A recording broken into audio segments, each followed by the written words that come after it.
Hello viewers, welcome to Review on Point. Today I'm going to talk about drama serial Gentleman episode number 2. तो let's start. जी तो episode number 2 start होती है जहाँ पर जो हमारे हीरो हैं यानी कि इकबाल मुन्ना और उनके जो राइट हैंड होते हैं आई गेस बाबर होता है इनका नाम। वो लोग कहीं जा रहे हैं और इन लोगों की कन्वर्सेशन हो रही है जिसके अंदर जो बाबर है ना वो उसको बोल रहा है कि मुन्ना को बोल रहा है कि भाई आप उस लड़की के बारे में सोच रहे हैं, मतलब उसको ना वो थोड़ा सा क्या कहना चाहिए, थोड़ा पुश कर रहा है इस तरफ के वो जरनाब के बारे में सोचे और उसको मोहब्बत हो गई है उस लड़की से। मतलब वो उसको ये बात मनवाने की कोशिश कर रहा है, लेकिन यहाँ पर मुन्ना जो होता है वो बहुत क्लियर कट होता है। वो कहता है कि मतलब वो मना कर देता है कि नहीं यार, करियर ज़्यादा इम्पोर्टेंट है मेरा।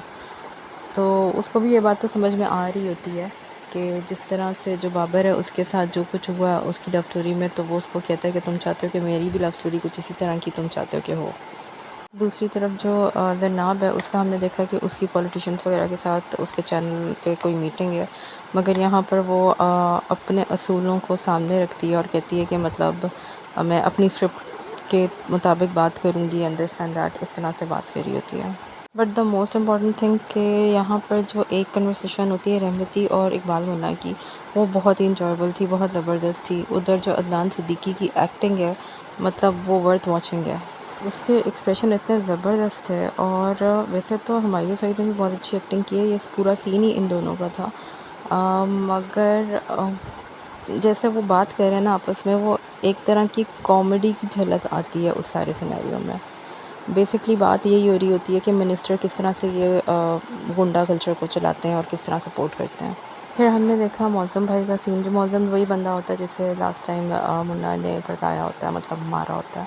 वो अब पहुंच गया मिनिस्टर के पास और यहाँ पर अब इनकी ये कंट्रोवर्सी चलेगी आपस में, या एटलीस्ट यहाँ पर ये बात हुई कि मिनिस्टर चाहता है कि मुन्ना को कुछ ना कहा जाए क्योंकि वो एक छोटा गुंडा है।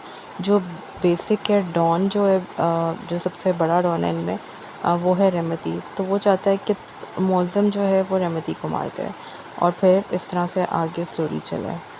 तो यहाँ पर मौज़म जो होता है वो ओके होता है इस बात पर कि ओके ठीक है, हो जाएगा। मौज़म ने मतलब यहाँ पे वो कहता है मिनिस्टर को कि मतलब मैं सारा कुछ ही करता हूँ लेकिन मैंने मर्डर कभी नहीं किया क्योंकि मुझे बचाने वाला है कोई नहीं है। लेकिन मिनिस्टर जो है यहाँ पर उसको बार बार यकीन दहानी कराता है कि अगर तुमने रहमती को मार दिया तो फिर मतलब तुम्हें फांसी से हम बचा लेंगे, हम तुम्हारे ऊपर बैठे हैं। फिर हमने एक और सीन देखा जहाँ पर जो इकबाल मुन्ना वो अपने घर पर बैठा हुआ, मतलब घर पे होता है तो वो देख रहा होता है, वो ये टीवी वगैरह ऑन हुआ हुआ होता है तो उसके ऊपर जन्नाब का शो चल रहा होता है जहाँ पर वो पॉलिटिशियन वाली बात हो रही होती है।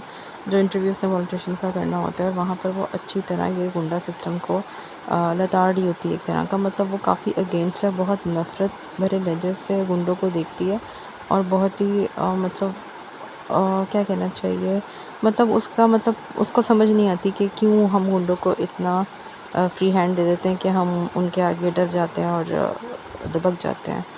बहरहाल वो ये बात कर रही होती है तो ये सारा कुछ इकबाल मुन्ना भी सुन रहा होता है और वो पहले तो वो टीवी बंद करा देता है, लेकिन बाद में ज़ाहिर है उसे कुछ हो रहा होता है कि उसने पूरा शो देखना है, तो वो फिर पर्सनली जाकर फ़ोन पर ये सब कुछ देखता है। इसी एपिसोड के एक सीन से हमें ये भी जानने को मिला, मतलब ऐसा डाउट हो रहा है कि जैसे जो रहमती है वो भी इसी के अंदर यानी कि जरनाब में ही इंटरेस्टेड है। उसकी कन्वर्सेशन जो एक उसके चेले के साथ हो रही होती है उससे ऐसा ही लगता है। बहरहाल ये सीन भी थोड़ा कॉमेडी की तरफ था, मगर यहाँ पर ये इंडिकेशन मिली कि शायद वो इंटरेस्टेड है जरनाब में। एक और सीन था जो कि काफ़ी इम्पोर्टेंट था, वो था फ़ारिस और जरनाब का। फ़ारिस जरनाब के घर आया हुआ होता है, ये हमें पता है कि वो उसका मंगेतर है। बहरहाल जब उसका ये इंटरव्यू चलता है टीवी पे जरनाब का पॉलिटिशियंस वाला, तो फ़ारिस जो होता है वो काफ़ी सीरियस बैठा हुआ होता है यहाँ घर पे। और जब वो उसे कहता है कि मतलब एक्चुअली फ़ारिस जो है वो अपनी नौकरी की वजह से इस तरह का है, मतलब वो अप्रिशिएट नहीं करता, उसको मोटिवेट नहीं करता कि जो तुम कर रही हो वो ठीक कर रही हो, क्योंकि यहाँ पर हमें यह बताया गया है कि ये असिस्टेंट कमिश्नर है और डीसी को पसंद नहीं आता ज़रनाब का शो, तो उसके ऊपर इनकी बहस होती है। काफ़ी ज़्यादा डिफरेंट पर्सनालिटीज़ लग रही हैं। वैसे तो हर एक का करेक्टर ही बिल्कुल डिफरेंट है, मगर जैसे एक बॉन्डिंग होनी चाहिए मंगेतरों में, फैंसी में, उस तरह की इनके रिलेशनशिप में बॉन्डिंग फ़िलहाल तो कोई नज़र नहीं आ रही। मतलब केमिस्ट्री कोई इतनी ख़ास नज़र नहीं आ रही फ़ारिस और ज़रनाब के दरमियान में। फिर जनाब मुन्ना जो है वो पहुंच जाता है दिलबर के साथ। जी मैंने पहले बाबर नाम लिया, लेकिन अब मुझे याद है कि उसका नाम दिलबर होता है, जो करेक्टर अहमद अली भट्ट है। तो रहमती के ऑर्डर के ऊपर वो मौज़म को डराने धमकाने पहुंच जाते हैं। अच्छा, वो यहाँ पर इनकी पूरी कॉन्वर्सेशन होती है गाड़ी में बैठकर, मुन्ना की और दिलबर की, जिसके ऊपर उसे सारी स्टोरी बताता है कि मैं उसे सिर्फ डराऊँगा, गोली चलाकर उसकी साइड पे मारूँगा, लेकिन तुम जो फ़ौरन कह देना कि माफ़ी मांगो और मैं उसे माफ़ कर दूँगा। ये ऐसा प्लान करके जाते हैं, क्योंकि मुन्ना जो होता है वो लोगों को मारता नहीं होता, गोली नहीं चलाता होता। तो खैर वो वहाँ पे डराने धमकाने जाते हैं। उसी एरिया में ज़रनाब भी रहती होती है। जब ज़रनाब जो है ऑलमोस्ट सोने वाली होती है, तो उसे गोलियां चलने की आवाज़ आती है और वो बाहर जाकर देखती है। जब वो बाहर जाकर देखती है तो वहाँ पर मौज़म जो होता है वो बेहोश पड़ा हुआ होता है, जबकि जो मुन्ना होता है उसके हाथ में गोली होती है। और यहाँ पर आता है एक छोटा सा बैंग, और ज़रनाब जो है वो मुन्ना के मुंह पे सबके सामने थप्पड़ मार देती है। अब ठीक है, ये बंदी बहुत ज़्यादा दबंग है और इसके अलावा कोई नहीं है पूरे इलाके में जो इतना ज़्यादा बहादुर हो, जो गुंडों से पंगा लेता हो। मगर दूसरी साइड पे जो गुंडा है वो तो वैसे ही अपना दिल दे बैठा है। जब वो दिलबर से बात कर रहा होता है तो वो यही कह रहा होता है कि मतलब मैंने सोच लिया था कि, मतलब वो यहाँ पर पॉजिटिव इंडिकेशन देता है कि ठीक है, वो इस चीज़ के लिए अग्री है कि अगर वो इंटरेस्टेड होता है। जैसे पहले वो डिनाइल में होता है कि मतलब मेरे लिए मेरा करियर ज़्यादा इंपॉर्टेंट है और मैं मोहब्बत के चक्कर में नहीं पड़ूंगा, लेकिन यहाँ पर जब वो दिलबर से बात कर रहा होता है तो वो इस बात को मतलब एडमिट कर लेता है कि हाँ ठीक है, वो उससे मोहब्बत करने लगा है। दूसरी तरफ जो ज़रनाब है, जब वो भी आके थप्पड़ मारती है, उसको थप्पड़ मारकर वापस आती है और रात को जब सोने लगती है तो उसे बार बार रिकॉल हो रहा होता है वो सीन जब उसने मुन्ना को थप्पड़ मारा होता है।